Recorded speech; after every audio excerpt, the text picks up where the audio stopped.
Well, hello and welcome to this opening session of the Progressive Governance Digital Summit 2021, which is the leading international gathering of progressive leaders. We're hugely delighted you could all join us here today for this session, which is convened by Das Progressive Zentrum, a Berlin-based think tank with the support of Global Progress. My name's Sonia Sodha. I'm Chief Leader Writer of the Observer newspaper here in the UK, and I'll be chairing your session today. We're meeting in the week of the G7 summit, which is the first time global leaders are coming together physically since the outbreak of the pandemic.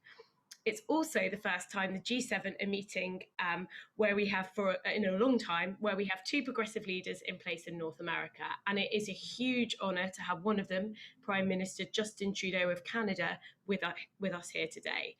And Mr. Trudeau, I'm sure I speak on behalf of everyone at this conference in expressing our condolences and solidarity to yourself and the Canadian people for the horrific tragedy that happened in your country yesterday. We are also hugely honoured to be joined by the former Prime Minister of Denmark, Helle Thorning-Schmidt, and the Vice-Chancellor of Germany, Olaf Scholz, who is also a patron of this summit. And we will be hearing from Francesca Bria, the President of the Italian Innovation Fund. We've seen hugely important progress this week with international agreement on a global minimum corporation tax between the G7 finance ministers, including Germany and Canada. And so on that note, the first theme I'd like to invite our speakers to address is how should progressives around the world be looking to shape the global economic recovery coming out of the pandemic?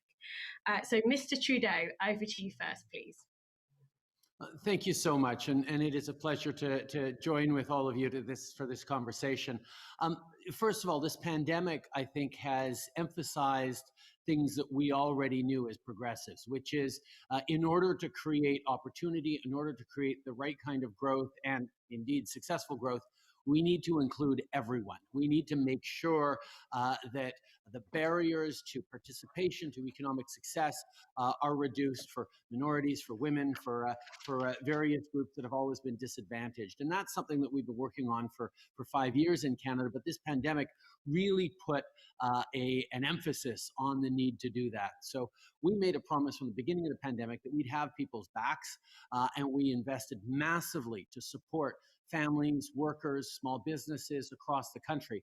But as we look to rebuilding, I think it's something that's going to have to be applied to the global stage, understanding that how we make sure we're looking at inequalities and putting forward programs that allow people to succeed is going to be essential. We're moving forward strongly on universal childcare in Canada, which for Europeans we're a little behind on, but certainly is a really big issue we need to take on.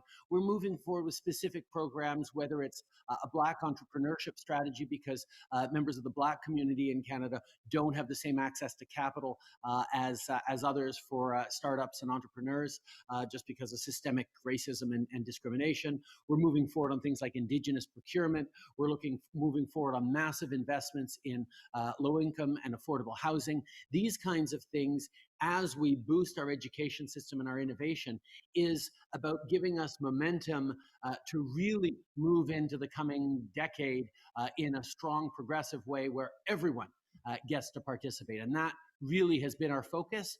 But what COVID has done has caused us to really accelerate it so we can come out strongly with everyone involved.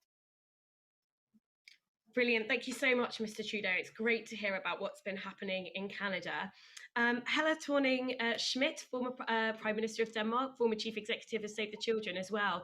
What's your take on what progressives really need to be focusing on coming out of the global pandemic? Well, first of all, I think Justin is so right when he talks about how we have seen that the pandemic has affected the poor everywhere. That it goes for every country. We have seen that poor people have been affected more than anyone else.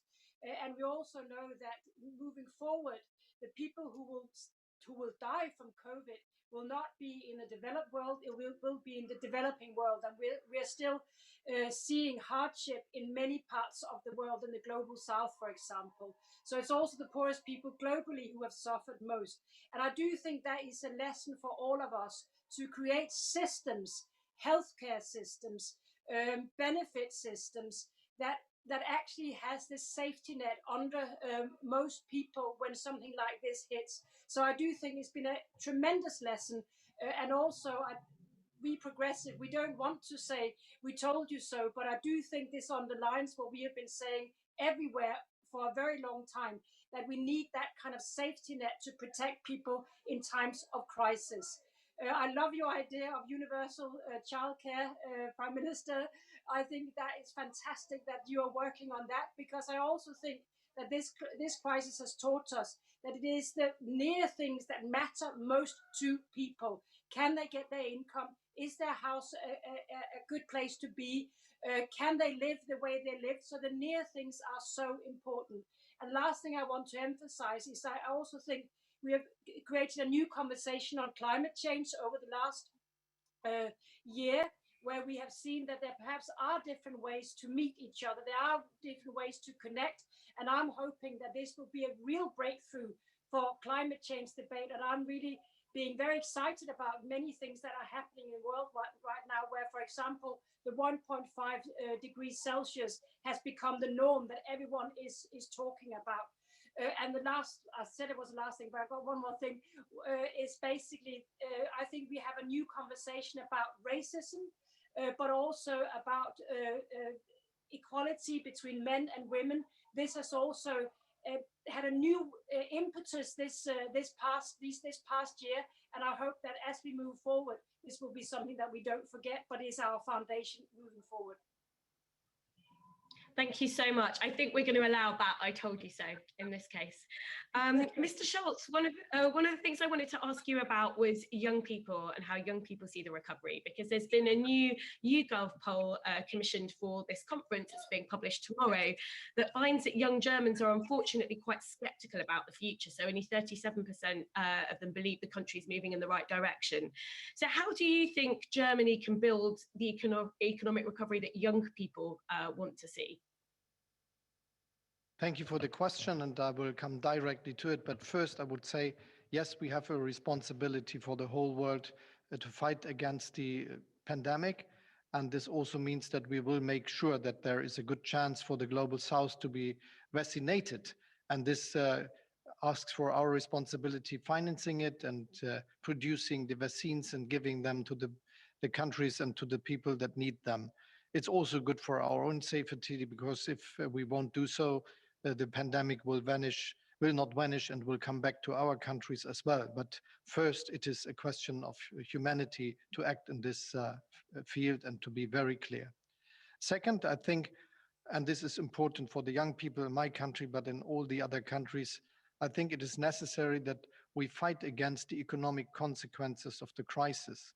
And so it is a very good message that there was a very active fiscal strategy against the crisis all over the globe.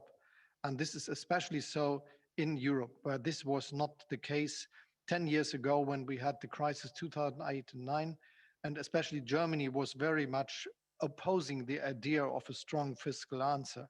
This is different today, and we not just have a very strong fiscal answer in Germany, supporting companies, supporting employees with the short-term allowance scheme we have in Germany, which is now used in many other countries in Europe and other places of the world, but also in organizing that a common European answer is feasible, for the first time the union taking a debt, paying it back, and creating own resources. So the fiscal strength of Europe will be stronger after the crisis, and this is also good for the further development of our economy and for jobs and for the chances for young people. Looking at the young people, I think fairness in the globe is important, and one of the questions is what we dealt with when we met in London as the finance ministers. I worked very long the last years to make it possible that we get an agreement about minimum taxation, which I think is necessary for the corporates and which is important for our social model in our countries. We will not be able to succeed against a race to the bottom looking at corporate taxes, because then we won't be able to invest into the future that is necessary for our countries and for especially the youth. And looking at the future, it's about jobs, but it's also about solving the most important problems of mankind, and one of them is obviously fighting against climate change. And in my view, this is what we have to do. There are certain activities in all our countries we can see today, and the European Union will also make proposals in this field in the midst of July. But the more important question is that we are not all standing alone, that we work together, that if we take measures how we fight against climate change and have different ways of pricing, for instance, implicit and explicitly, then it is necessary that we find a way of cooperating. And this is why I suggested to develop something like a global uh, environment club to support the idea of cooperation. And if this is feasible, I think we will be able to solve this big problem of mankind, and especially of the young people that will live for longer in this world. Thank you so much for that. I'd now like to ask Francesca Bria to make a contribution. Francesca is a leading global expert on digital transformation, and I'm hoping that you're going to tell us how you see the pandemic sort of shaping our digital lives, such as they are now. Thank you very much. It's great to contribute to this debate. To exit the COVID-19 crisis, we have an historical opportunity to lay the foundations for a renewal of our societies and economy, projecting us into a digital, sustainable, and carbon neutral future. And today, this means addressing above all our twin challenges of environmental protection and democratic digitization. During the pandemic, we all saw an increasing digitization of many aspects of our daily life, and digital infrastructures such as connectivity, data, and platforms have proved to be critical infrastructures on which essential services of society, such as work, healthcare, food delivery, and education depend upon. However, accelerating digitization is not enough. It is necessary to give it a direction, which is about using digital technologies to attain both social and environmental sustainability. This means putting in place an ambitious defense of our digital sovereignty as democracies that requires a holistic regulatory framework together with a strategic, far-sighted approach to our own critical infrastructures and industrial digital policy, with massive investment into artificial intelligence, microprocessors, 5G networks, cloud and quantum computing, and cybersecurity. Competing on innovation means putting forward our strengths, principles, and values. Issues related to civil liberties, digital privacy, and data governance must be given central importance. We know that if the tech giants are not regulated, the foundations of democracy will be undermined by a new form of non-accountable algorithmic power, endangering the public sphere. So big tech alone can't handle all the power it has amassed. A democratic digitization should be our goal. And this battle is about defending innovation for the public interest, the data sovereignty of citizens, their autonomy, and their constitutionally guaranteed rights. This might call for the development of new governance models, such as data trust, where the data, once anonymized, must be shared in the name of greater public good. And today, the full solution, where such data fed into unsustainable privacy-violating business model of technological platforms is no longer sustainable. So I think the solution we should offer to the world is a new vision for an interconnected and global digital society with democratically agreed rules, which sets global standards for sustainable digitization for the benefit of both people and the environment. Europe and like-minded democratic partners have a chance to chart a progressive global path for the digital society, acting at an international level. What could be proposed is a global green and digital deal, which will also include binding international regulations on antitrust, taxation, digital privacy, cybersecurity, and sustainability. The world has had a taste of a digital future dominated by big tech, surveillance capitalism, and of how technology can abet the big state, for instance, with China's digital authoritarianism. Now it is our turn to lead the way to big democracy. We must harness our digital sovereignty to offer the world a new kind of humanism, combining innovation and dynamism with an uncompromised defense of autonomy, democracy, sustainability, and self-determination. Brilliant. Thank you so much, Francesca. And I think there's a big challenge there for us all globally in terms of how we regulate big tech. So I would like to come to each of our panel on that. Helle Thorning-Schmidt, maybe I can come to you first.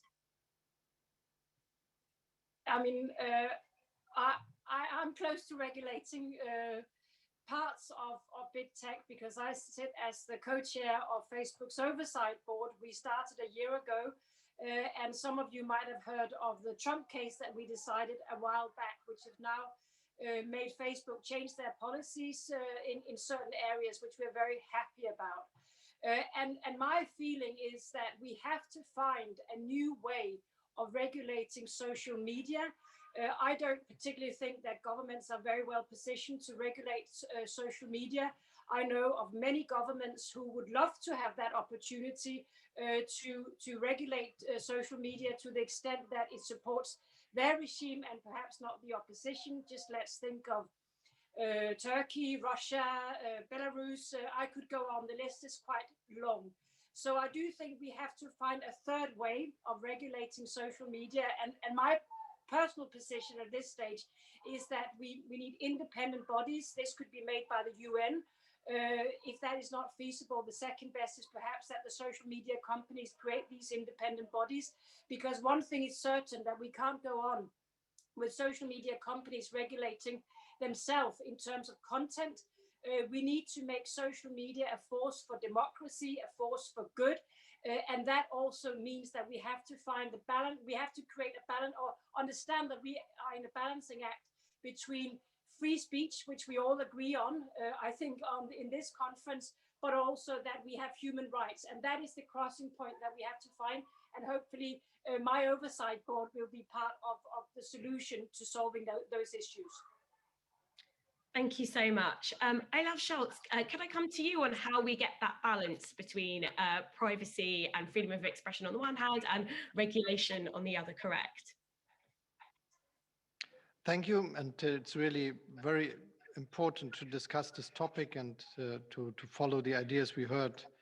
Let me just give some ideas from me.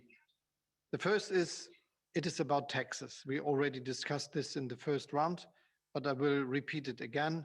It is necessary that we have a fair way of taxing, especially also the global tech platforms. And because of that, it is good that we have the agreement within G7 about minimum taxation of corporates, but also on how we better tax high profitable companies, especially those of the tech sector and the global digital platforms. If this is working, this would make a difference. And so I hope that we will be successful in the next structures we work on this field. This is the OECD inclusive framework that will be led by my ministry, more or less. And there is the G20 meeting in Venice that will come, and where we want to discuss this question. So it is the time for getting an agreement in this field on the global level. Second, I think that we have to be very clear in privacy questions, and that we make strong regulations in this field. Europe is doing quite well, but there is a lot of room for progress, and we should do that. We should use that. Third, I think we need interoperability, and this is of highest importance, that there is not an oligopoly situation or a monopoly situation where one or two companies are dominating all these services, and no one can launch a new one, even if he has a better technology and better services and all this. So it is of essence that we make it a clear fact that if you are going from outside, you can communicate with all the people in the services of the platforms. And this might be one of the most important new steps we have to work on. So just 3 proposals which might help a little bit. There is a lot of more to do for using these technologies, and this is also investing in the industry, in the way of producing things in the cloud, in artificial intelligence, as it is said. And we should say that we are able to develop these technologies by ourselves, so that we are not relating just on a very few number of companies. Thank you so much. And Mr. Trudeau, can I come to you for your view on whether we need a more global approach to regulating big tech? I think if we step back, one of the most important things to remember is that the fundamental job of any government is to keep its citizens safe.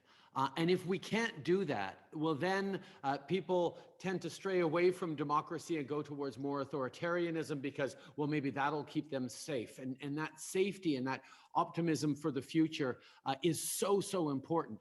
But we're in a world right now where online violence, extremism, that is radicalization to violence, is more and more unpatrolled. Now, the balance between, yes, allowing free speech, allowing critiques of governments, of institutions, allowing people to express themselves fully is so important. But making sure we also have the tools to prevent incitation to violence, incitation to hatred, which unfortunately we have a whole new set of tools that governments don't have the ability to counter. Now, I think there's a really important conversation about whether governments should have those tools, because a progressive, thoughtful, positive government might do the right things with the tools. But as you point out, an authoritarian government, like many around the world, would love to be able to crack down and regulate opinions and perspectives on the internet. So figuring out a way to uphold free speech and keep people safe is going to be so important. Even in a country that is incredibly positive towards diversity and immigration, as Canada is, we just had a terrible tragedy a couple of nights ago where a Muslim family, 3 generations, out for a walk on the side of the road, and they were viciously and inexplicably run down deliberately. And we don't yet know all the causes or reasons, but there is probably an element of online incitation to violence or access to things that we have to think about. And I think that's becomes all of our responsibility to work together to make sure that we are cracking down on hatred, that we are not allowing people who represent a small fringe of the society to take actions that weaken the fabric and the coming together of our entire communities. So that balance and the role that big tech must play, yes, we need to bring in rules. We need to make sure there is accountability and taxation. We also need to make sure there's competition, that there is choice for consumers. We need to make sure there is oversight over what happens with data, because the same way we're talking about AI coming, and Canada's working very strongly with others on AI ethics, because Canada's one of the leaders in AI. There's also a whole question around who owns the data, what privacy rules are around data, how data is shared, because authoritarian countries that control all data, that don't worry about privacy concerns, have a huge advantage in setting up algorithms that will be dominant in the coming years. So we need to partner, particularly with big tech companies, to recognize they're part of the solution, that yes, we need to be supporting free speech. We need to be supporting the creativity and the flow of ideas and the exchange of knowledge around the world. But it has to be done in service of uplifting and empowering individuals to shape their world. And that is fundamental to something that matters deeply to all of us, which is democracy. If you don't have an informed, engaged populace that is thinking about the big issues, that feels it has a role to play in shaping the big issues, you start to lose democracy and it slides towards authoritarianism. And that's something that we're seeing elsewhere in the world. We need to stay really, really vigilant, not just because our well-being and economic well-being is up for it, but the actual values that underpin the system that we've built to such tremendous success in so many places around the world that has uplifted people who otherwise have been marginalized. needs to continue and be protected. Thank you so much for that. And I'm so glad you brought in authoritarianism and the rise of right populism, because that's actually something I wanted to kind of specifically ask you all to address, because it does seem to me to be the biggest challenge facing the progressive left globally at the moment. How do you combat the rise of right populism, particularly when it often relies on the spread of untruths to succeed? So how can the left challenge that? We've not got much time left, just 5 minutes. So I'm going to come to each of the three of you for closing comments, if that's okay. And if there is anything further that you would like to add, Mr. Trudeau and others, to that issue of how the left challenges the rise of populism, that would be great. But Mr. Trudeau, I'm going to come to you first this time. Thank you so much. I think the conversation we're having right now is extremely important, that it happens not just amongst progressive circles like ours, but everywhere around the world. The intersection between human rights and economic opportunity and safety and security in a world at a time where there's tremendous anxiety, not just because of the pandemic, but because of the pace of change, because of climate change. Our role as governments is to reassure, inspire, and empower citizens to see a better future for themselves. Part of that is making sure that all citizens feel that path and see that support, regardless of their background, regardless of their political perspectives, regardless of what they want. People want the same kinds of things, a good roof over their heads, opportunity for themselves, for their kids, clean air, fresh water. These are the things that if people can't get them, they are willing to then turn towards strongman leaders and authoritarianism. And we have to show that democracy and that progressive values are the best way to support people, to create opportunities, to create futures.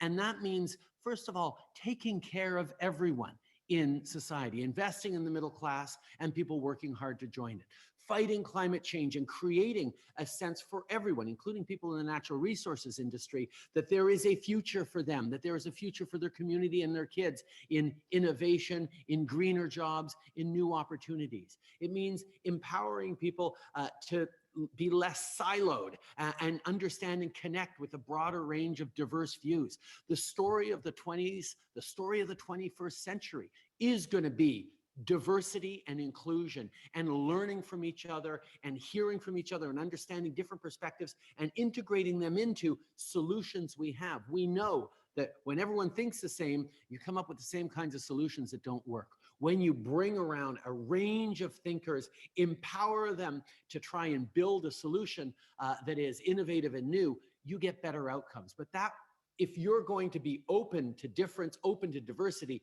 you have to feel safe, secure, and empowered as yourself. That's where governments need to go. That's where these progressive values we hold need to counter the rise of easy authoritarianism and reassuring rhetorics that actually prevent the kind of success for everyone that is the driving force for all citizens. That's what we're going to be talking about at the G7 this weekend. That's what we need to keep working on as global progressives. And that is the future we need to build together. And Canada is very excited about continuing this conversation with all of you to get to that better world. Great. That's a very optimistic note to hand over to Ms. Thorning-Schmidt. I'd love to hear your views on how the progressive left should be combating populism. Well, I hardly know what to add to that sweeping optimism that we can actually be part of changing the future, and we can give answers to the smaller issues close to people's lives, like where do I live? How do my children get educated? What is my next progress? Do I live in a healthy environment? Do I have access to free healthcare, world-class healthcare? These are the issues that people care about. And what I like to hear is a conversation between progressives where we're not talking in theories or something that is beyond we can see. We're actually talking about the here and the now. But what binds us together as progressives is that we believe that together with the right ideas, we can shape the future. And what I'm seeing in the rhetoric of the populist right that has been so prevalent many places is that there's actually a negativity towards the future. But what we are saying here today is that we believe we can shape the world. Olaf is saying we believe that young people can be part of shaping the world, and we will make sure that everyone feels safe and empowered to meet the new world. And that is the best message we can have from progressives today, that we are not looking back, we're not being pessimistic. We believe that we can be part of the future and shaping that future. And I also think that the COVID crisis have shown that if we really want to change the world, we can invent a vaccine, we can have governments helping everyone. And I think that should be one of the big messages from today. Great, thank you so much. And Mr. Scholz, over to you for the last word. Thank you. I'm agreeing very much with what my the other two speakers already said, so I will be very short. First, it is absolutely clear for me that we have to understand that there is something going on in our very rich countries. It is the Scandinavian countries as well as Germany, for instance, or the Netherlands, or at Canada. And if we look at the reasons for Brexit or for the election of Trump some years ago, it is that there are a lot of people afraid about the future. So the biggest task we as progressive have, defining a future that is good for anyone and where anyone could understand that he, his family, and his children will have a chance in the society to come. And they have reasons to doubt about this. This is what we have to accept as a reality check that anyone is doing, and that they are right with this. There is a complete changed world that developed in the last 30, 40 years, and the rise of Asia, strong nations coming up there with billions of people able to do the same things as we were able to do them in Canada, in the Scandinavian countries, in Europe, or in Germany, for instance. This is really making a difference. And if we want to be successful as progressive, our answer must be, we know the way. We have an idea how this will work fine for you and your family, for your region, for your city, for the place where you live. And this is that there are new economic chances, new and well-paid jobs that are part of the new world. Is it a consequence of globalization? Is it a consequence of technological progress coming from different reasons? And so this is the biggest task we have in our societies. And if we miss this task, the people will look for alternatives. But if we are successful with this, and if we have very pragmatic but very successful ideas about the future, then we will have a chance to get them as our supporters. It is not the case that they are open for populism, for all this racism. We hear from the protagonists of populism, all the ways of fighting against other people. There is a good chance for an open society, which is like Justin explained it. But it is our task to make it a part of a story where the future is good from an economic perspective and from an democratic perspective and the perspective of cohesion in our societies. So my biggest questions for the future will be two, which I'm discussing in my country and will discuss in my campaign, and they have very much to do with your question. The first is respect, that anyone has the answer, the idea that he is on the same level as the others, that there is no one above him or her saying him what is the right way to live and saying him what to go into what direction. And this has to do with good paid jobs, but also with the cultural aspect of accepting each other and the things we are doing when we work. And the second question, which is also important, is the question of the industrial economic future of our societies in the rich West, to be very clear about this point. And if we have a path that could be understood and followed, we will be successful. Brilliantly articulated. All that remains for me today to do is to say a huge thank you to each of our speakers for setting such an optimistic and hopeful tone, I think, for this conference, which is very much appreciated.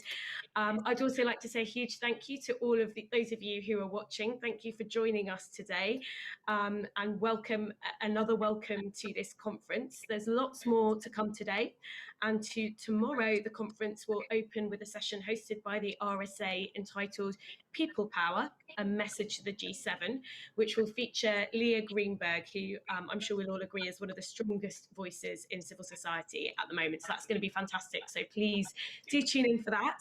And just one final bit of housekeeping before we say goodbye today, which is that I would like to invite all the registered participants to fill out the feedback form, which the team will share in the chat. But thank you again to our speakers, and thank you to all of you for joining us today.